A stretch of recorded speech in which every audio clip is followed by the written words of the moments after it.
study and interpretation of the Kura-Araxes culture, especially in relation to the dynamics of its expansion, have been traditionally carried out within the framework of the core-periphery approach to cultural changes. An approach, that one, that assumes the existence of a primary area of formation of a cultural phenomenon that homogeneously expands from a core to the more peripheral areas.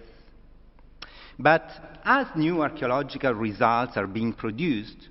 it seems more and more likely that this model cannot suit either the complex processes related to the formation of the Kura-Araxes culture, and at the same time, the factors linked to its geographical expansion. And the first reason why this approach should be challenged is because the core periphery model implies a static, a monolithic concept of a culture that does not seem to apply to the dynamic processes of cultural formation that gave birth to the similar, comparable, but also different Kura-Araxes cultures that developed in the Caucasus, in northern Iran, in eastern Anatolia, in the upper Euphrates Valley, and in Amuk region and in the Levant. The second reason why the core periphery approach has to be challenged is because, as it was pointed out by Eric Wolf, this is an approach that implies a hierarchical model of cultural change, and that privileges developments in the core as the primary causes of changes in the passive periphery. And while different factors now have been hypothesized in order to account for the expansion of the Kura-Araxes culture, the core periphery theoretical framework has rarely been discussed. And whatever the factor was, the mechanism of the Kura-Araxes expansion has usually been considered as originating from an internal core and expanding to an external periphery by means of push factors, using Mitchell-Rothman's words, generally considered as stronger and possibly more convincing or more understandable than the pull factors. But as we shall see in the case of the upper Euphrates Valley, frontiers are not simply recipients of core innovations or passive agents in the processes of cultural development, because frontiers, by hosting intercultural dynamics between different societies, are not only the places of recombination and hybridizations that themselves are in fact processes of cultural change, but can also turn peripheries, or let's say frontiers, into active areas of transmission of social and cultural models. And in the second half of the 4th millennium, the upper Euphrates was a zone of frontier between two profoundly different phenomena. That is the Kura-Araxes and the Uruk cultures. And from the second half of the 4th millennium, the Kura-Araxes culture started to be systematically attested in a wide geographical area as what I think it was a result of an exclusive system of interactions among the small-scale communities of the regions of mountains and islands. And their material expression showed, especially at the beginning, a rather standard set of traits that are clearly visible in new domestic architecture and domestic furnishing traditions, not like the typical trefoil-shaped urns and andirons, in new funerary traditions and in advanced and original metalwork production, and clearly also in the pottery traditions. And the Kura-Araxes ceramics, both monochrome and red-black burnished wares, were characterized by a very original morphological repertoire made of jars, large bowls, and circular lids, all invariably fitted with handles. Taken together, these cultural traits composed a sort of Kura-Araxes package that, from the end of the 4th millennium, started to be selectively exported from the eastern islands to a larger geographical area covering the upper Euphrates region and stretching as far as the Amuk plain and the Levant. But what determined these Western expansive dynamics? Was this process inscribed in a sort of intrusive, diasporic, or migratory DNA of the Kura-Araxes communities? Was the direction taken by this flow already determined since the beginning by a hypothetical Kura-Araxes cultural or political core? And my hypothesis that I would like to share and discuss with you in this conference is that the roots and the factors that pushed the Kura-Araxes model outside of its traditional frontiers should be searched, in fact, outside of the Kura-Araxes world. And more clearly, these factors should be searched in those regions of frontiers that had hosted a set of structural transformations connected to another large-scale but radically different phenomenon from the Kura-Araxes one, and that originated from southern Mesopotamia. And in fact, while the Kura-Araxes culture was developing in the eastern islands, the upper Euphrates in the 4th millennium was acting as the northernmost sector of the so-called late Uruk expansion. As we all know, now, this process of expansion was not only limited to the large-scale diffusion of material cultural elements, but in fact, this process was the expression of the introduction in a large area of the Near East of different but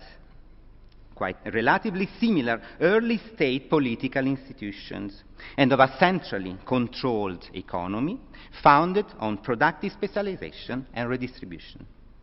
And this process is clearly visible in the upper Euphrates, where levels dating to the Uruk period have been so far only recorded at the sites of Aslan Tepe and Tepejik. At Aslan Tepe, as Marcella has already shown before, in phase 6A, the Uruk impact materialized in the construction of a monumental public building that hosted political, economic, and religious activities. And some traits of the material culture from this phase reproduced styles derived from the Uruk world.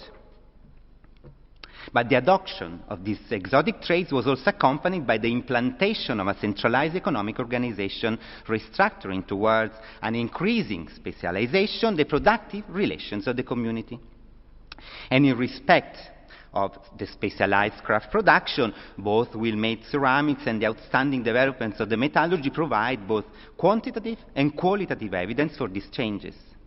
But similar changes also involve the primary economy, and more in particular, the animal husbandry strategies. And these were new specialized strategies in comparison to the earlier periods. New strategies consisting of a steep increase in caprines according to the identical trend that is recordable in the entire Uruk world in the same period.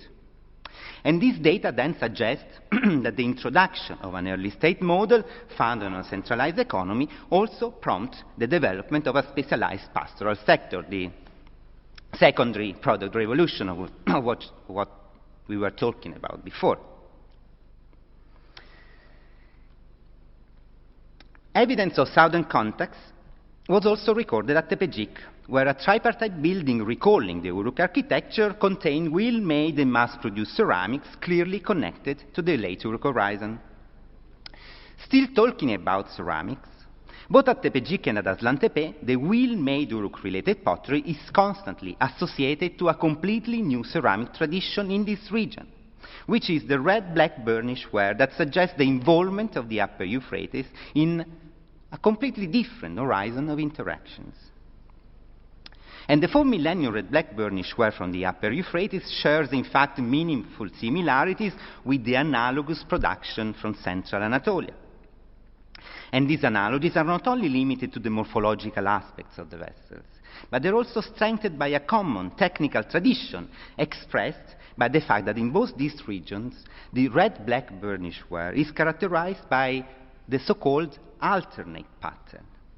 And in the red-black alternate pattern, the color black moves from the internal to the external surface of the vessel according to the function of the container. And so, according to this scheme, open shapes are featured by black interior surfaces and by red exterior surfaces, while on closed shapes, this pattern is inverted, and the black moves to the exterior and the red to the interior. It has been hypothesized that the connections with Central Anatolia that are expressed by the red-black burnish ware could have in fact reflected the existence of a network of interactions linking the upper Euphrates to the central and northern regions of Anatolia, and a network that could have been focused on the circulation of metals. At the same time, different seems to have been the relations between the Upper Euphrates and the Eastern Islands, as there are no, so far, clear elements suggesting stable connections with those regions where the Kura-Araxes culture was systematically developing in this period. But at the very end of the 4th millennium, in connection with the demise of the Uruk phenomenon and with the economic collapse of the earliest centralized institutions, both the public building at Aslan Tepe and the tripartite structure at Tepejik were destroyed by a fire and were never more to be reconstructed. And in this new context of political and economic decentralization, new sociocultural entities became for the first time materially visible in the Upper Euphrates. New entities that started to play a key role in the political and cultural dynamics of the regions, and also with the nearby Kura-Araxes world.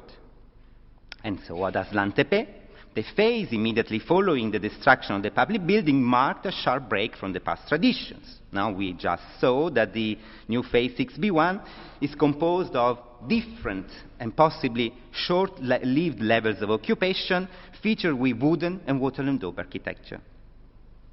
Concerning Tepejik, the destruction of the late Uruk tripartite structure was also followed by 2 levels recording flimsy architectural traces, such as the fragmentary remains of floors, the stone foundations of a small rectangular structure, and a horizon of pits. At Aslan Tepe, the faunal data associated to this level of light architecture show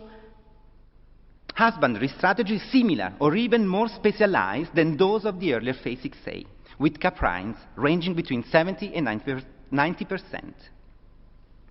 Very specialized caprine herding strategies coupled with the intermittent occupations and light architecture strongly suggest a mobile and at the same time pastoral orientation of the people living at Aslan Tepe in this period.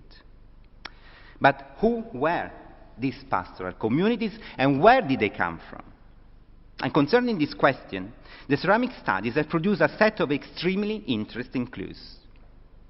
The first is that phase 6B1 at Aslan Tepe records a sharp increase of red-black burnish ware in comparison to the phase 6A.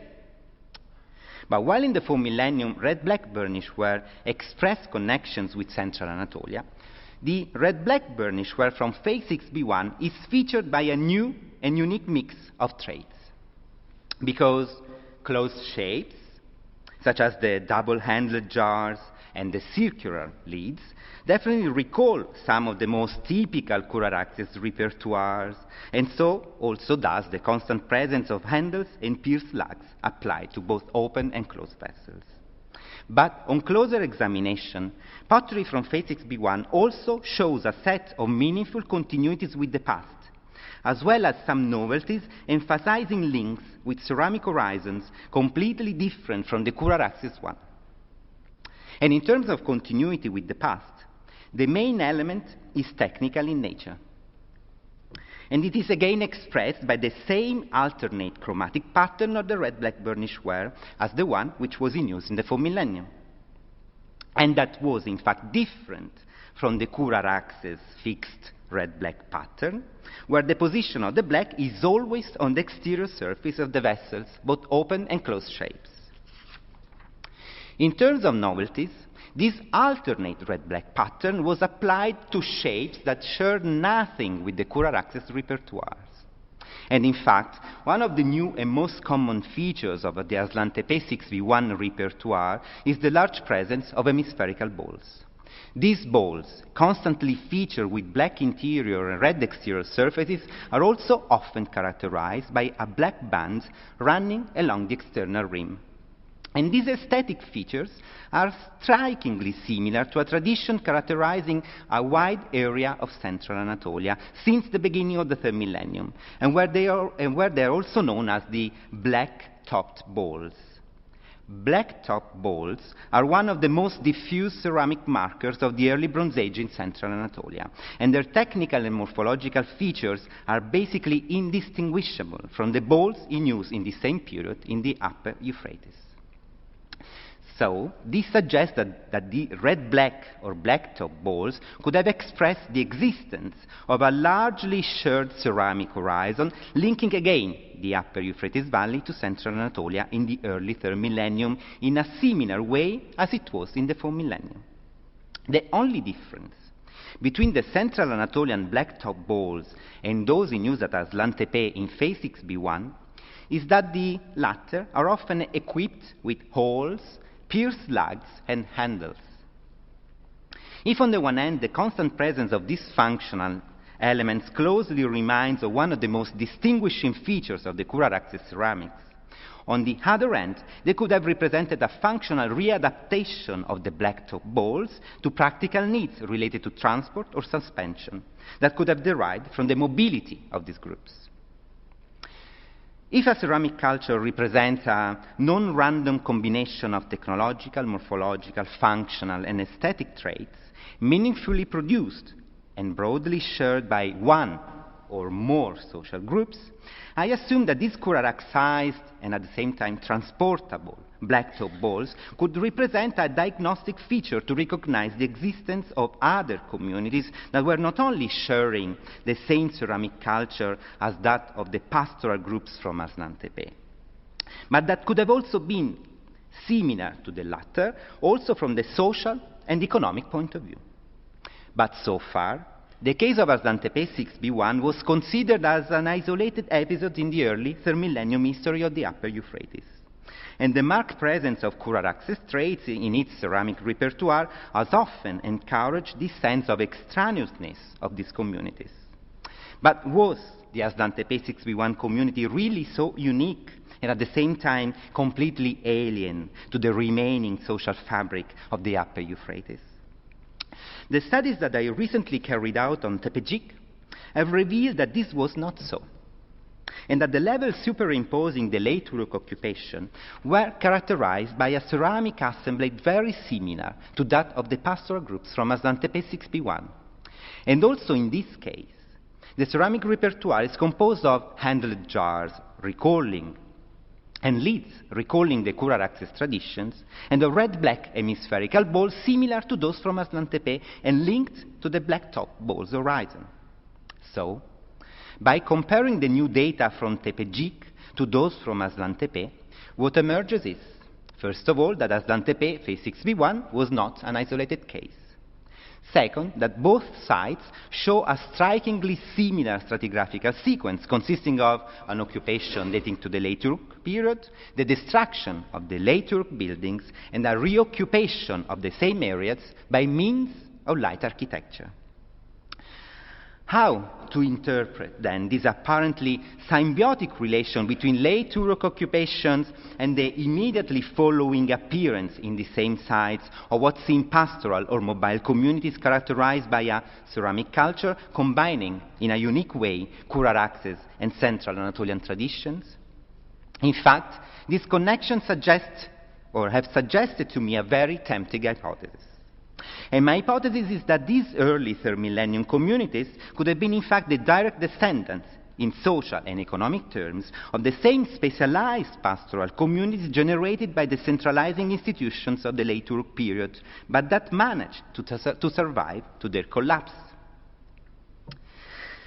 What I suspect is that in the absence of a centralized political control, these groups could have started to interact more freely with the nearby regions and populations.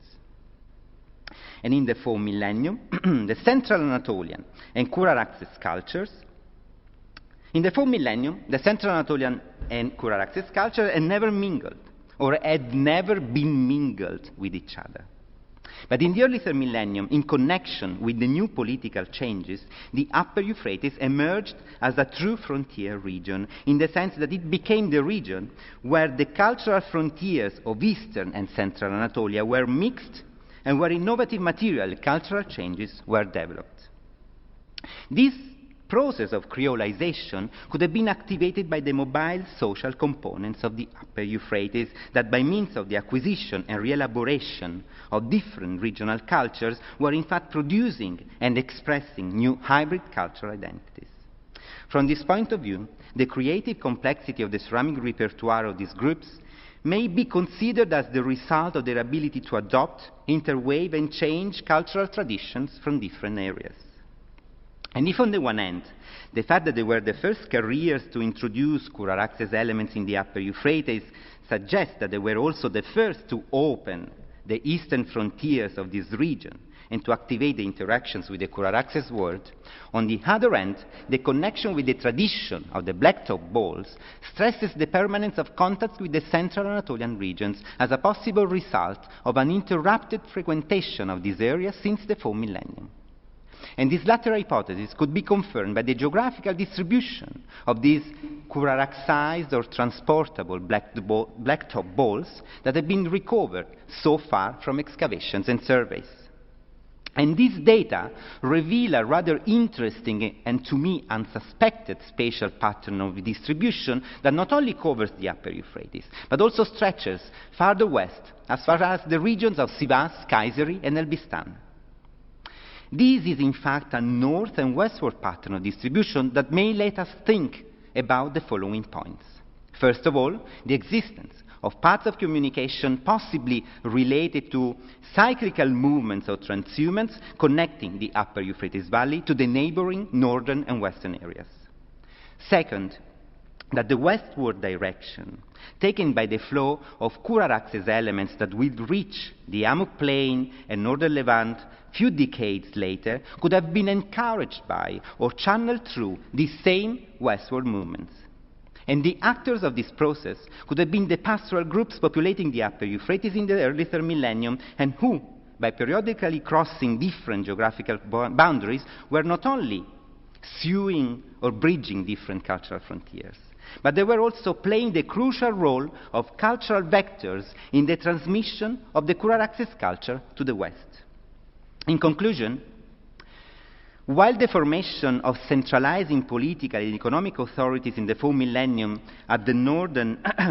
frontiers of the Uruk world represented the structural prerequisite for the later expansion of the Kura-Araxes culture, this westward expansion, rather than being regulated by push factors of an hypothetical Kura-Araxes core region, was in fact originating at the frontiers of the Kura-Araxes world. And the pull factors of this expansion should be searched among the specialized pastoral communities of the upper Euphrates region, in their new political role, in their active cultural agency, and in their practices of territorial mobility. Thank you very much for your attention.